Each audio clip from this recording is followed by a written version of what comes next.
Coming up today on the Nice Guys on Business. We cut down significantly on our mistakes with experience. And so if I could leverage my experience to help other people, they don't necessarily go through the same problems. They develop strong relationships right away. They understand the value of communicating in certain types of ways right away. The more that they're able to take it and run with it, then frankly, I'm helping a lot of people avoid a lot of angst and hopefully, defy some of the statistics that are out there, because the statistics are pretty clear. The churn when it comes to leadership is way too high. Well, looks like I picked the wrong day to give up the Nice Guys on Business podcast. That and sniffing glue. Not that there's a difference. Need an education on how to grow your business? The Nice Guys are here to help. Learn about great customer service, networking, and how just being nice can help you prosper. Now, here are your hosts, Doug Sandler and Strickland Bonner. Hey, welcome back, Funky fans. Strickland Bonner on one side of the microphone, Mr. Doug Sandler on the other side of the microphone. We're still stuck at LAX 3 days later. What the heck? I'm so much closer to you than I've ever been before. I know, right? Like we've been here at LAX for 3 days, apparently, because we can't get on our plane. We can't see him. It's this whole thing about, I didn't realize that you actually had to have ID in order to go through security.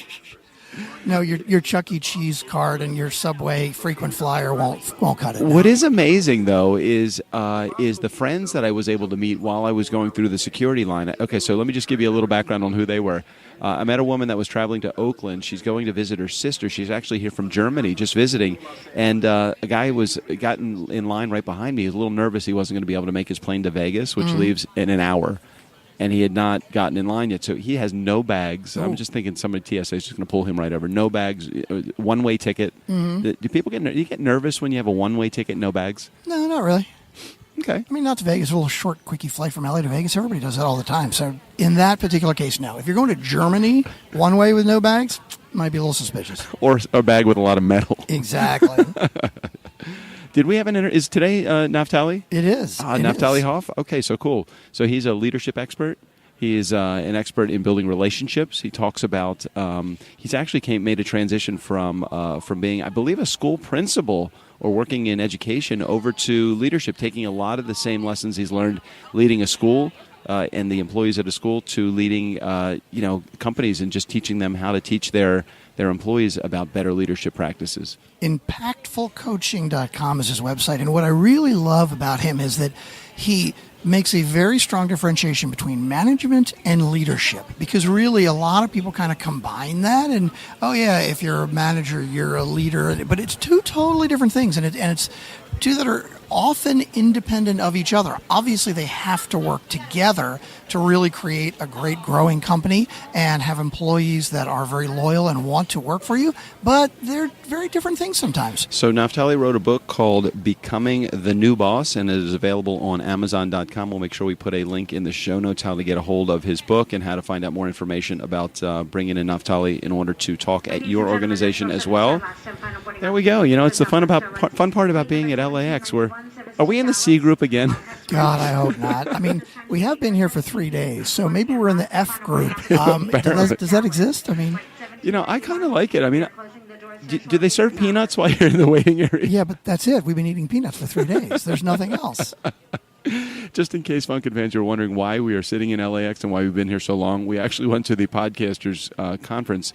Strick and I, not realizing that we had a way to get here, but we actually had no way to get back. That's pretty much it, yeah. I mean, we talked about that a bit yesterday. I mean, the convention, not the inability to get back home. Completely. Have you ever walked up and down the shops at airports? They have a lot of really cool shops. I've done it many times over the last 3 days. I've had nothing else to do. They usually have a good Brookstone in here. They have plenty of places to eat and drink. If I could just find one outlet to recharge my computer, I might be able to get something done. But hey, Strick, do you know what the irony of actually the gate that we're sitting at? No, what's that? This gate is actually going to Las Vegas. All right, forget our flight back to BWI. I'm going to go back to Vegas. Strick is it's very interesting. Strick he's very feverishly looking around to figure out, is there any possible way that I could get on the plane going to Las Vegas? I could just trade boarding passes with somebody, grab it out of their pocket and put mine into their pocket. Hold on a second. How would that work? Well, by the time you're actually through the security, Yeah. they don't ask for your ID again. So I could totally do that. So literally, if you got through here and somebody wanted to switch boarding pass, are we working our way around the system? Yeah, but I don't think, I'm hoping that terrorists are not listening to this podcast because I don't want to give them any ideas. Well, we really don't know the demographic of our group, of our audience. We're working on that, though. Hey, but you know what? Today is not about hijacking or anything like that. It's more about Naftali and how he can show you how to become a better leader. So why don't we just get to the interview with Naftali Hoff here on the Nice Guys on Business podcast. Interested in becoming a new boss or trying to develop a leadership not through intimidation, rather by getting along with those that you lead? Naftali Hoff, he's a coach, he's a consultant, he's a leader. He's definitely a guy that in this space, you may not be used to his style because he's earning his leadership position by actually being a nice guy and understanding that there's a difference between leadership and management is part of the way that he does it. He's an author and he's a wonderful guy. Welcome, Naftali, to the Nice Guys on Business podcast. Thank you so much. I'm delighted to be here. I think we connected through Lolly Daskal, or maybe it was just through her feed that you connected with me or I connected with you. But interesting. She's got I don't know if you followed her much, but she's got this huge social following on Twitter and some other channels as well. Yeah, we are actually connected. And I think what happened was, believe it or not, because of the new book and because of my desire to really get out there and sort of share the message, I started to research, what are some of the top leadership podcasts out there? And I found her blog, and you were listed. I'm pretty certain that's it. I hope I'm not misquoted there. No, that's good. You were listed. Naftali, we were number 4, just so you know. I don't know why I'm not number 1. Okay, but high enough. And of course, I started to do some research. And after that research, I think I looked for you specifically on LinkedIn, which is my personal preference for professional connections. You were kind enough to connect and kind enough to agree to continue the conversation via podcast. And so that's, I think, where we got to that far. And I'm glad that Lolly sort of served as the conduit for this conversation. Well, your style, it's very unique and it's very interesting. And I've watched a number of, and I'm assuming you come from an educational background because I watched a number of your videos. It seems like you're either in a classroom or in a smaller setting doing some training. And I just love your cadence and the way that you teach your crowd. It's really I feel like I'm just sitting right there with you and you're having a conversation with me, which is hard to do when you have more than 3 or 4 people in a room listening and talking to. It is, and I appreciate that, Doug. It's interesting. My background is in education. I spent quite a few years in the classroom, and concurrent with that, held a number of administrative positions before I finally became a head of school. And a few years ago, I decided that as much as I loved what I was doing, I wanted to be able to give in a broader sense. And I felt that through the coaching and consulting work, I'd be able to do that. So my low-hanging fruit, my existing relationships, that's all in the educational world, and that's why you see so much of that in the work that I do. But I really offer well beyond that scope as well. But a number of my clients really go beyond the world of education because to me, the concepts of leadership are universal.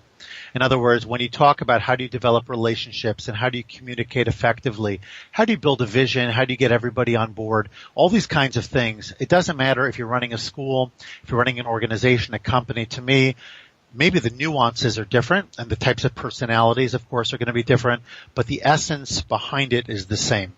And so in writing this book, what I was really looking to do was leverage a lot of the leadership writing that I'd already done, and specifically on verticals that and websites that go well beyond education, and take all that information and put it all together in a way that somebody who is either beginning a leadership journey, transitioning within leadership, or frankly, because I've gotten so much feedback about this as well, anyone who's in a leadership position, even if they're not going anywhere and they've been there for 20 years, I wanted to give sort of like a soup to nuts outline in a way that was actionable, practical, easy to read, and gave people sort of a good reminder of, what are the key elements that leadership really demands in order to ensure not only a great start, but sustained success. Well, the book, A Nice Guy Community, just so you're aware, and we'll make sure we put a link in the show notes, is called Becoming a New Boss. And all of the reviews that I have read on Amazon and just through doing a little bit of research are very, very positive. A lot of short chapters, perfect for a guy like me, has a squirrel attention,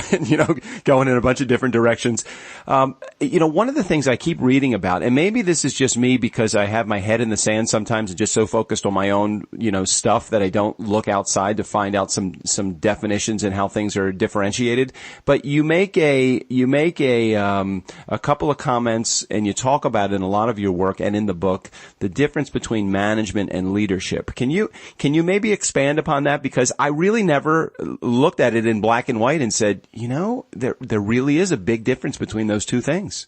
Yeah, that's very interesting. And the truth is many people sort of use the terms interchangeably because I guess, when you want to write about something, you don't want to use the same terms over and over. You want to kind of mix it up. But the reality is leadership and management are very different. And it's not me saying this. It's Warren Bennis. It's others who have really spent time understanding. It's Stephen Covey, understanding what the two are and how they differ. In essence, management, you can kind of think of it as the manager on the floor, so to speak, the person who's making sure that operations are moving forward, that everybody is where they need to be, the tasks are being completed, sort of overseeing processes to determine that things are happening the way that they should. But they're not necessarily looking to change anything. They're not coming at it typically from a visionary type of perspective. Leadership, on the other hand, takes a step back, a step up, if you will. And the leader's really looking at it with regards to the bigger picture. Where are we going? What are we trying to achieve? And then either themselves sort of shift into management mode or have others doing that for them. They create the processes and whatnot that's going to help to put those visionary elements into place. Well said. Yeah, and so I think you really need both, and that's important. I don't want it to come across as leadership is this glorified entity and management is like something that people who can't lead, they do management.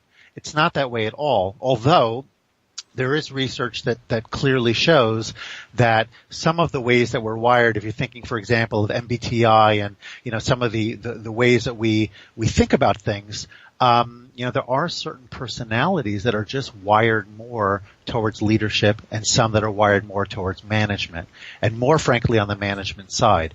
But if you think about growth mindset, if you think about the way that we can stretch ourselves, I firmly believe that everybody can strengthen their leadership capacity so long as they think in leadership terms as opposed to thinking in management terms. Now, unless I'm interpreting things wrong and doing some of the reading, again, research and a little bit of the excerpts from your book, I'm interpreting that you're looking at leadership is about giving, empowering, and sharing. So can you, unless I'm wrong here, can you talk about how that fits into your personal style of leadership?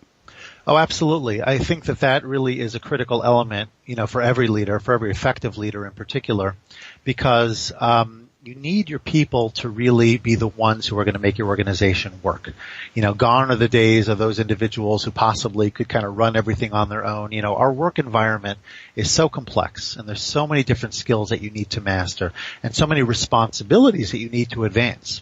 And so if you're not creating an environment where people are engaged in the process and not just, say do X and then they follow suit, but they actually have a voice and they're given the opportunity to grow, not only will you find that you're falling behind just in terms of your ability to keep up with all of the change, but typically speaking, areas which are now so critical, such as workplace engagement and worker motivation, which is, I think, really true with the millennials, but not exclusively so. You need to be able to lead in order to be able to get all of those people to embrace your message, to get behind you, and to ensure that things are moving in the right direction. Naftali, I want to focus just for a moment, a quick moment, and we can dump out of this in just a second. I think it's so important just because of, again, in doing a lot of the information fact finding about you. This is not a subject that often is talked about when it comes to leadership, but you're connected to this higher authority, and how much is leadership really about relying upon your faith? That's a great question. I don't know that I necessarily would say that it's faith-based, although for me it certainly is.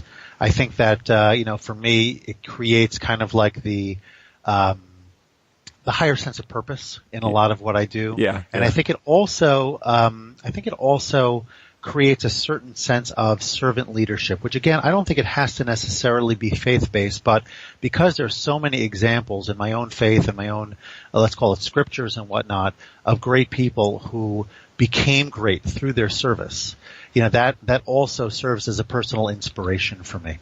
And so like I said before, I don't think it's necessary to have a faith-based approach to leadership, but I definitely think it gives people foundational sense of grounding and some of maybe the more moral, ethical, guidance that you may not otherwise come to. Well, it's interesting because you hit it right on the head at the beginning of your comment. You said leadership is really service based, and a lot of believing in a higher power, whether you're religious or whether you just are spiritual. I think it all it has to do with being service based, and a great leader is one that serves, right? Absolutely. And I think that that's becoming more and more true. We need to really think about what our people need from us. How can we support them? Because again, as we lean more and more on them, they need to be empowered, and they need to know exactly, that they can rely on us, and then we develop like a trusting relationship as a result of that. And so I think that being a servant leader has a lot of positive potential, not only in terms of making the connections, but in advancing your cause. So, Naftali, you bring together, again, in your book called Becoming a New Boss, you bring together leadership and education in the book, and so many leaders today are really afraid to kind of show their hands for fearing that they're going to be replaced. I mean, this is a gig economy. Everybody is replaced all the time, everywhere that you go. But you share your secrets pretty openly, and your tools as well. What motivated you to even write the book or even think about doing this to begin with? So I really wanted to write the book because it was the book that I wish I would have had when I started. That's really the truth. That's a good one. And I think, as you indicated, so many of the examples, that I refer to are personal. And I use personal anecdotes, and I was a little bit, there were different schools of thought, pardon the pun, in the conversation about should I do that or not. Besides for the vulnerability element, was the fact that I didn't want to turn people away from reading the book thinking that, this is only good for school principals. Because again, as I said before, from my perspective, it's not true at all. Right, I agree. Which happens to be that was my journey. Right. But I shared it anyway because what I wanted others, there probably was a therapeutic element for me, but the reality is I wanted others to be able to go through the process without having to make many of the same mistakes that so often is what happens to leaders. There's an anecdote that I reference in the book that I won't share in detail, but the essence of it is that, we cut down significantly on our mistakes with experience. Mm-hmm. And so if I could leverage my experience to help other people, they don't necessarily go through the same problems. They develop strong relationships right away. They understand the value of communicating in certain types of ways right away. The more that they're able to take it and run with it, then frankly, I'm helping a lot of people avoid a lot of angst and hopefully, what's the word I'm looking for? Defy some of the statistics that are out there, because the statistics are pretty clear. The churn when it comes to leadership is way too high. It's causing businesses tremendous amounts of money. It's lowering morale. And you know what it's like in an organization where you get started, you build a little momentum, and then you take a step back because you have a change in leadership, and then you start again, and then you're maybe moving in a different direction. So I think it's really critical for leaders as well as for the organizations that hire and then hopefully support them to have another resource at their disposal that they could use that ultimately will help achieve a more fluid beginning and sustained success throughout. Well, and you mentioned it, but you didn't get into any specifics. I'd love to hear something that you think would be a common mistake that a leader is making that may cause people to take that step back. And I think that every time they take a step back, an organization, especially a large organization, or maybe even a small one because they're so vulnerable, they're losing money. I mean, every time they have to change leadership and go through change at all, money can be lost if the leader that comes in is not the same or there's a big ramp-up period. So what's a common mistake that a leader might make today when it comes to leading an organization? Yeah, I think there are a bunch, but I'll say one that I think was really relevant to me and probably a bunch of folks as well. Leaders, I think, coming in often feel that they need to know everything, and they need to show that they know everything. The answers to all the questions, having an opinion about a variety of things. And I think that one of the best things a leader can do, of course, you're going to have different sets of circumstances. Sometimes there's an immediate need for change because there's chaos and there needs to be like immediate shifts in the way things are happening. But under normal circumstances, assuming that a person is coming in a more normative environment, they want to be able to listen. They want to ask great questions. They want to use active listening techniques and really find a way by which to identify where are the opportunities for low stakes, high reward change. What are some of the easy wins that we could achieve now that are going to build, a little bit of momentum, build equity in the relationship, start to establish that trust, but do so in a way where people feel heard, people feel valued, people feel incorporated into the process rather than this outside person coming in with all of his wisdom or all of her wisdom and trying to impose that from their past experiences, for example, or just their own sense of what's right and what's wrong. So from a personal perspective, I know you're not a 20-something, so from a personal perspective, Naftali, how do you get along in this high-tech world? I mean, I'm just curious, if you take off your business consultant leadership role for a second and just put on I now own a business and I'm trying to just build my business right now. I've written a book. I'm trying to expand my message. I don't know. Do you consider yourself high-tech, low-tech? Where are you? I'm somewhere in between. I'm growing tech. How do you I'm growing tech. I don't know if I could just coin that or not, but it's interesting because, for myself, I don't want to get too far into that, but, when you shift, for me at least, I shifted into this work, I felt like, the main thing is have great coaching skills and be present for my clients, this type of thing. And when I wrote the book, it's have great content and everything else will work itself out. And what I found out is, in today's day and age, if you don't have a lot of, and I'm sure you know this very well, much more than me, that if you don't have a lot of the supportive ancillary skills or at least individuals who could create the platform and the branding and getting your word out there, then you could just be hanging shingles, every day, but it's really not going to convert the way that you need to. Right. So I've integrated much more technology than I used to simply because I feel like it's critical for me to be able to, advance my cause and sort of get out to serve the broader population that I seek to serve. So can you share an item, something that you use again, maybe personally to help build your business, something that our Nice Guy community can actually use to make a positive impact, like starting today, that you see that has helped you grow your business? I don't know if I have anything that is special or unique. I mean, I would say that I'm trying. Everything is reinvented anyway. So. I agree with that. Yeah. I mean, I've done a lot of writing.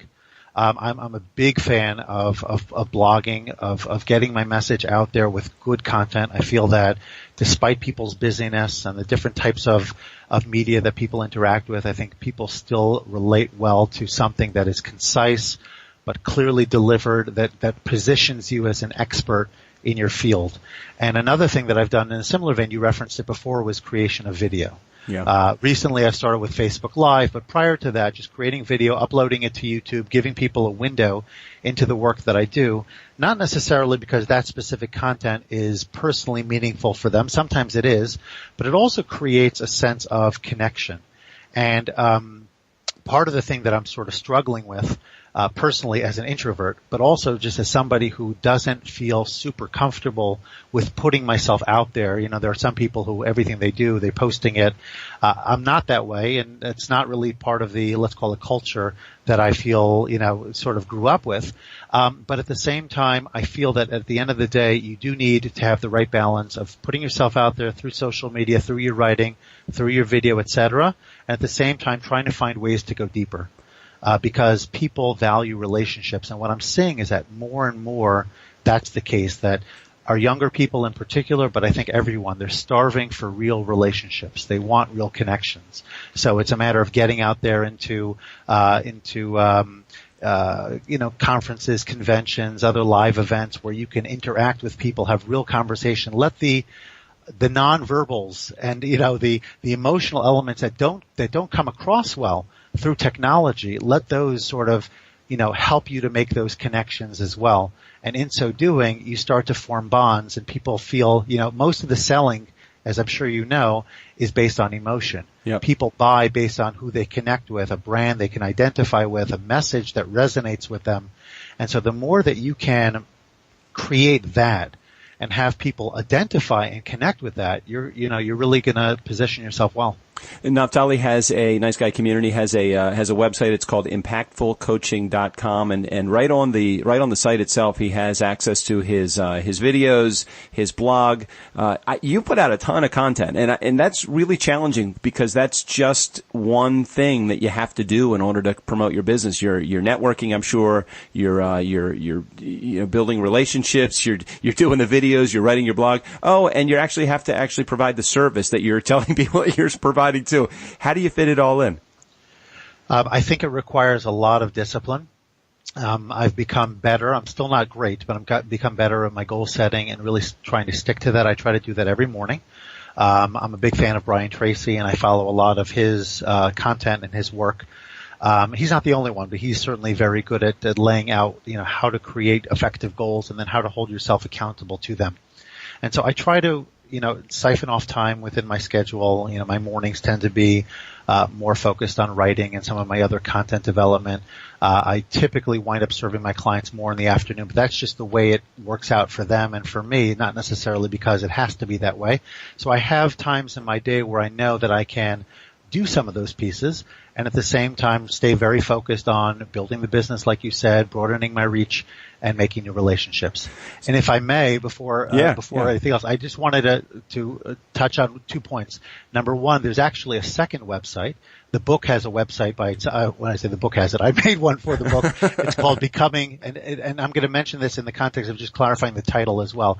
It's called BecomingTheNewBoss.com. Oh, sorry. I think I said Becoming a New Boss. Okay. I apologize. Yeah, that's okay. The only reason I mention that is because I've gone on Amazon, and sometimes just a single word difference brings you to a different outcome. So I thought it would be worthwhile to reference that the book's title is Becoming the New Boss, like you said, and the book website is BecomingTheNewBoss.com. So it's just so you're aware, my Nice Guy Community is quite aware that I mess up on pretty much everything. So they just rely upon Strickland and Anna, who create the show notes and produce the show, to actually give me. I could say it's abcbook.com, and people would say, Doug, that's not the name of the book. let me just go to the show notes and click on what's. We're good. So, on a personal note, you may not know this just because I know we've just met through social media, but I'm very attached to the Jewish community myself. I grew up as and spent the last 30 years as a bar mitzvah MC. So I've done about 2,500 bar mitzvahs in my career.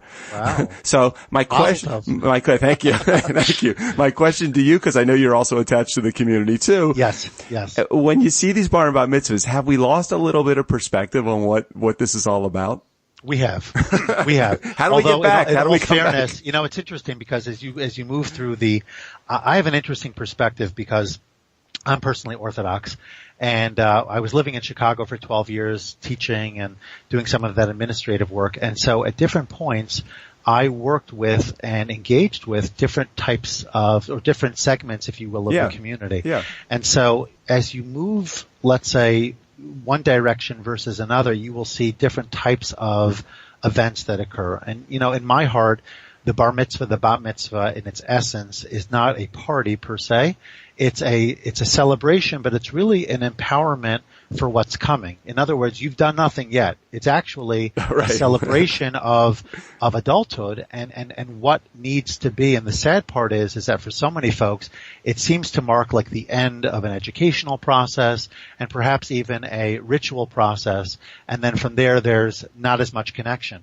But actually the opposite really should be the perspective. And so specific to your question, I think that the focus needs to be as much as possible on what it's all about, not losing sight over, it's not just a glorified Sweet 16 just done 3 years prior. It's an event with real spiritual and ethical and moral ramifications.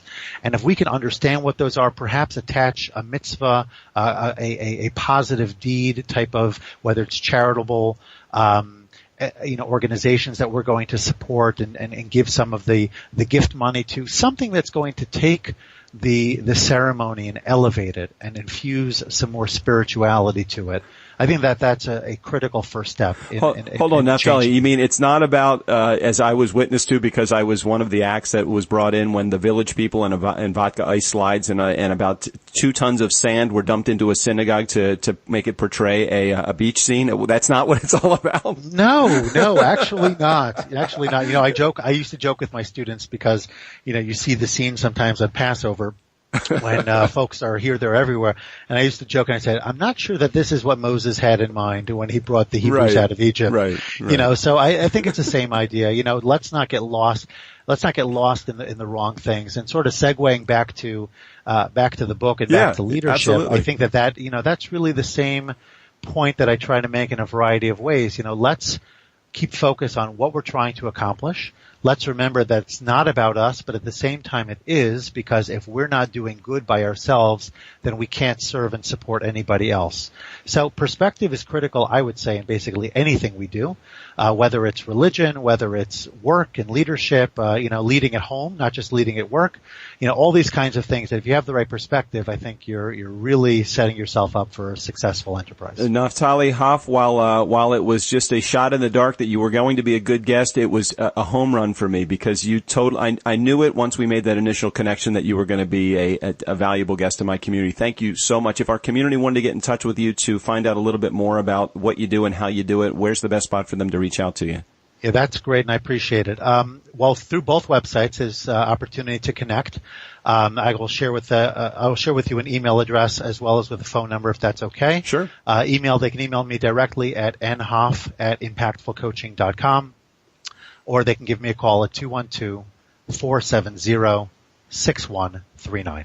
And I will tell you that Naftali does answer his phone, because a little scheduling mix-up this morning. I had to call him, and he was there, and he answered the phone. So it's always funny when people give me their phone number, but it goes right to voicemail. I'm like, okay, well, I guess I'm not going to be reaching you there.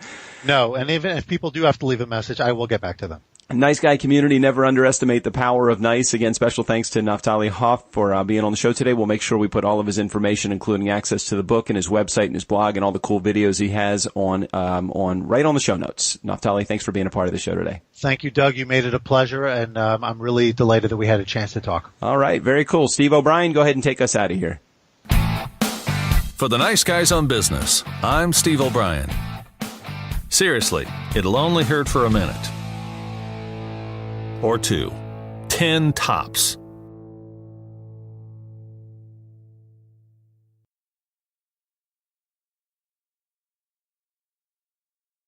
You're allowed one carry-on item and one small personal item. Please make sure you stow your smaller item underneath the seat in front, allowing overhead bin space for your one large carry-on item. If you're using a mobile device today as your boarding pass, please make sure you already have that set to the brightest settings so the scanner can read the barcode. At this time, we're taking pre-boarding only. Welcome aboard. Oh, hey, wait a minute. That's going to be the Easter egg at the end. We were done, and I'm I got to put the mic up and hear the whole opening. On. At this time, we're taking pre-boarding only. Everybody else, welcome aboard. So that is that's great. What a great, that's just a good, At this time, we'll be taking pre-boarding and the Nice Guys on Business. Doug, Strickland, it's time to board. Hey, you know what? We haven't done anything with Steve-O with any of the instructions that, be sure your seat backs and tray tables are in their upright and lock positions. We didn't do anything like that with him, have we? No, it's a very good idea. I think I'm going to steal one from Lou. Lou's assistant, or his intern, Anna, did a couple. His intern's name actually is Anna. Oh, not Anna, no. Anna. So his intern, Anna, did one that said, it's very distracting. What is it? I know it is. If the oxygen mask if the oxygen mask falls, please make sure and put the mask on yourself first, and then wonder, why is there an oxygen mask coming from the ceiling of my car as I'm driving to work? Well, that was pretty funny, very clever. I didn't hear that one. I haven't. I don't think I've played it on his shows yet. All right, you actually listen to his shows? Did we? Yes, I listened to Lou's okay, shows. good. Well, I was one of the interviews on his show. Doesn't mean you're going to keep listening forever. Well, I keep thinking there's going to be mentions of me. Oh, I see. That makes sense. Okay. It's kind of like the same reason why Steve-O listens to our episodes Right. for the first 30 and the last 30 seconds Exactly. of each one. To make sure we're representing him All properly. right, now we are officially getting to the interview. Naphtali Hoff here on the Nice Guys on Business podcast.